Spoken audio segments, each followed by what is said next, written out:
Hey y'all, welcome back to my channel. My name is Katrina and this is Katrina Reads.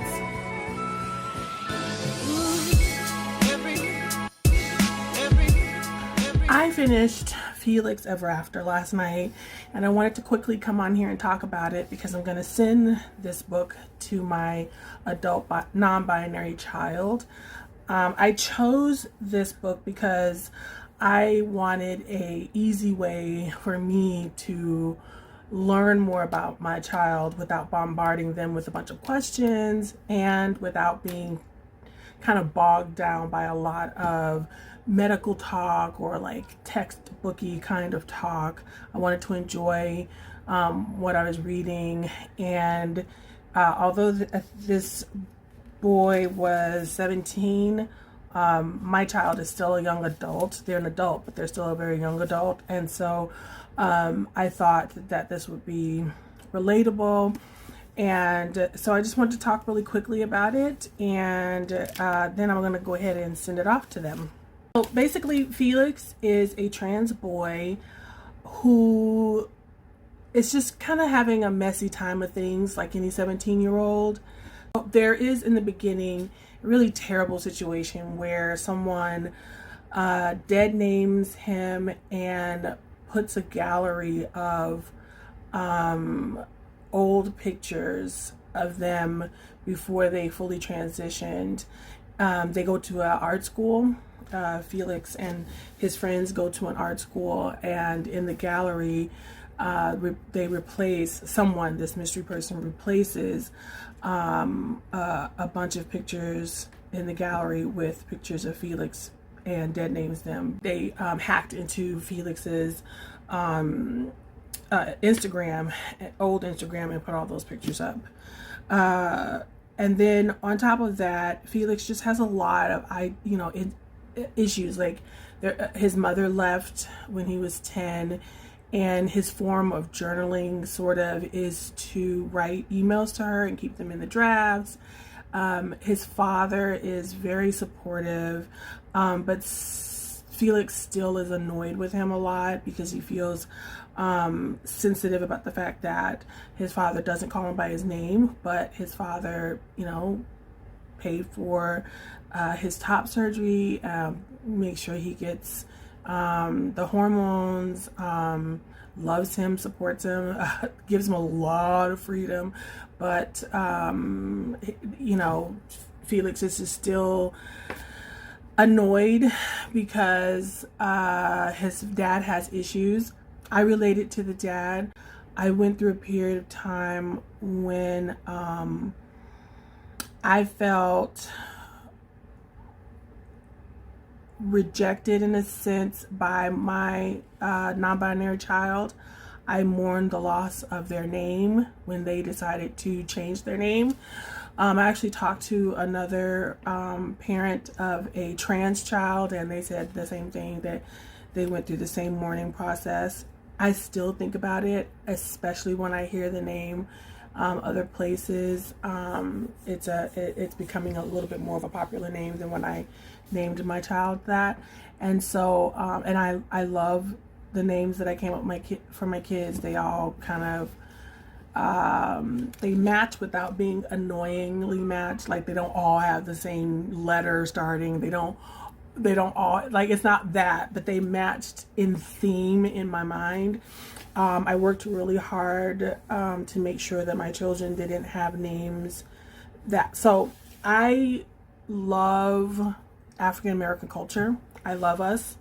But at the same time, I understand the challenges that we have. I read the sociological studies, and two of the exact same resumes can come across a manager's desk. If one has a stereotypical black name and one has a white name or neutral, natural, normal name, then the most, like, it was something like 50% of the time the resume with the black name won't even make it past just looking at the name. And so I was very aware of that and gave my children what I felt like were creative names, because I still love the creativity of the names in the Black community. So I wanted the names to be creative. I wanted them to be sort of unisex. That was another thing that I thought was odd, that the name was rejected. And I wanted them to still be sort of unique. They didn't end up being so unique actually after a while, but that's what I was thinking when I had them. And so I actually mourned that. I felt rejected in some other ways and had to deal with my own issues. I dealt with them pretty much on my own.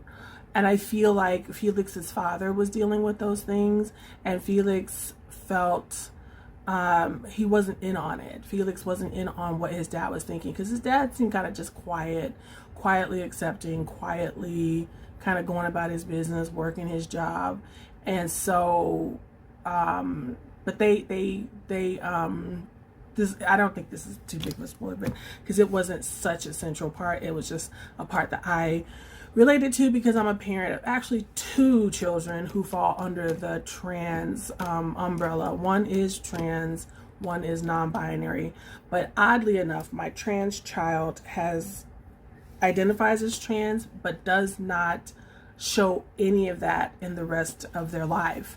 And I keep asking them, I keep saying, do you care about pronouns? What do you think about J.K. Rowling? And they just refuse to really, they're like, I understand that it's going to take people to, a long time. It's going to take a long time for people to get on board with things. I'm not going to subject myself to any more trouble than I already have as a Black person. So they have a very interesting approach to things. They also were like, my name is unisex, so even when I was thinking about transitioning, I was going to keep my name anyway, because it is a unisex name. They are traditionally married, but they are still trans. And so it's very interesting to look at the difference between my trans child and my non-binary child, who this book is for.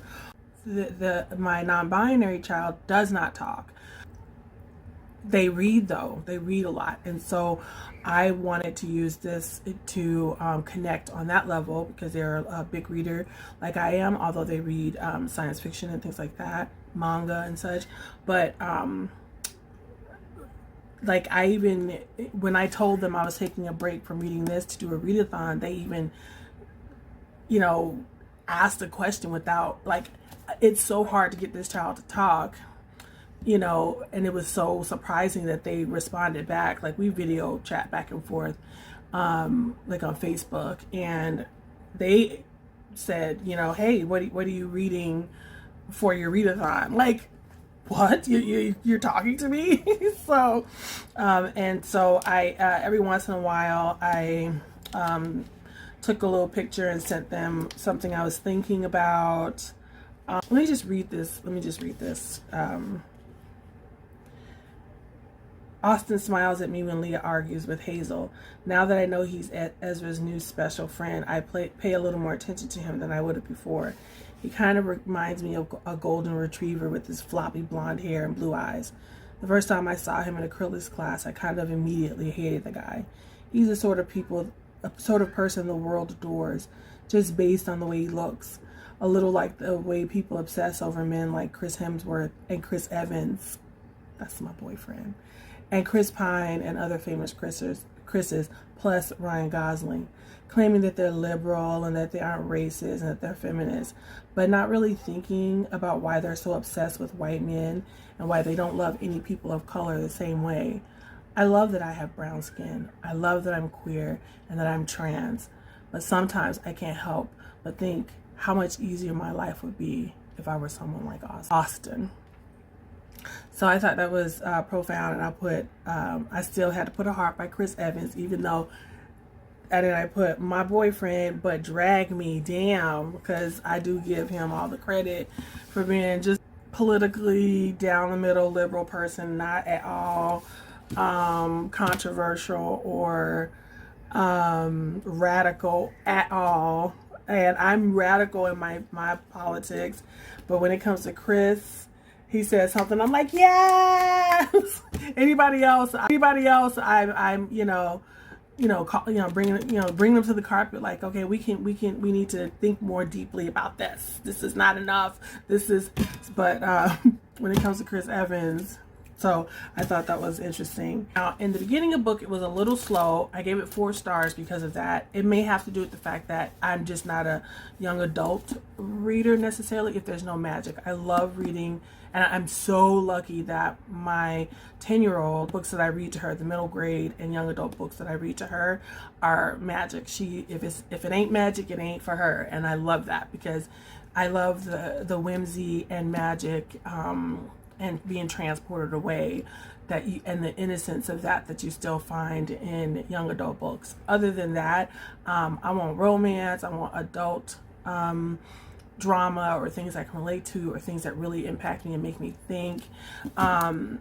Whereas I've read, I've been a teenager, I've read enough, I've raised 3 adults, I've been through the teenage thing. I'm coming into preteen stuff with my 10-year-old, and I already have to deal with the physical changes and the attitudes and stuff. I'm not really wanting to be in a young adult's mind right now. Anyway, Felix is much more insular with his thoughts in the beginning, and it gives me a little bit more insight. And so I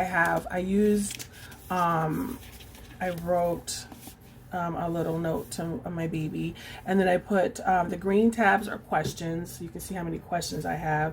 The red ones are anger over something that I thought was just unacceptable that some other kid did, and then the yellow are statements or just notes. So a lot of times it will be just a statement about understanding of Felix's dad. This is one of the things that the dad says to Felix. My dad frowns at me. And what does that mean? I mean, he knows that I'm a guy, I say, ignoring the flinch of shame deep inside of me. These days, I don't even know if I'm a guy myself. I don't ever feel like I have to convince him of that. I mean, he calls me by my name, Felix. This is the dad. Listen, he said, it isn't easy to just suddenly switch my idea of who you are in my head. For 12 years, you were my baby. I cut him off before he can say it. That's never who I was. That's who you assume I was. He's quiet.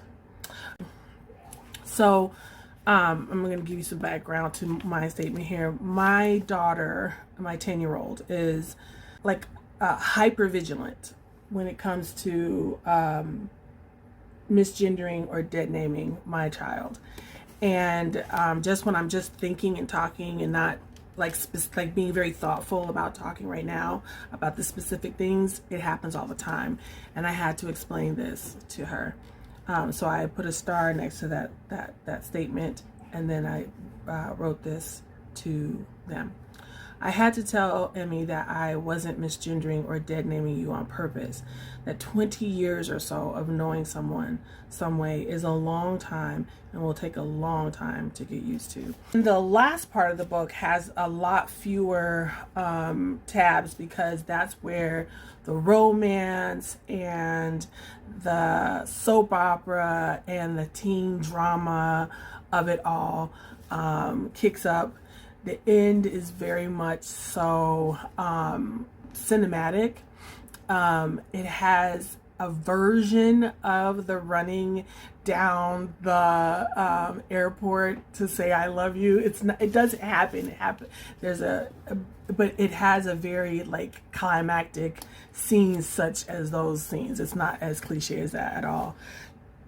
It left me with a really good feeling.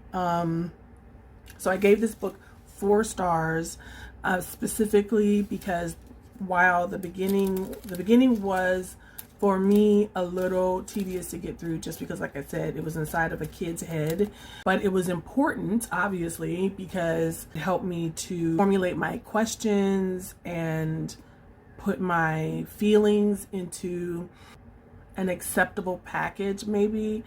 And it was, and like I said, it might not at all be tedious for someone who is around this age and someone who's going through this.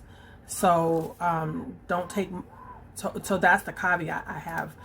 It's not tedious because the writing is bad. It's not tedious because it's just that I'm not a teenager. I'm tired of teenagers at this point, and if it's not magical, I ain't got nothing to do with y'all. Anyway, just joking.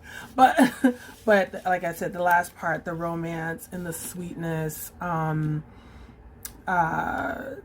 of it really did pick up. The drama of it, finding out who the actual villain was. My mouth was hanging open. I had planned on going to sleep much earlier last night, and I was just like, what? And I was, kind of cheering on. Felix has a great group of friends around him, and so that's my book talk about Felix Ever After. Pick it up. Whether you have, I would actually say whether you have a trans person or a queer person in your life or not, you don't know if you have a queer person in your life.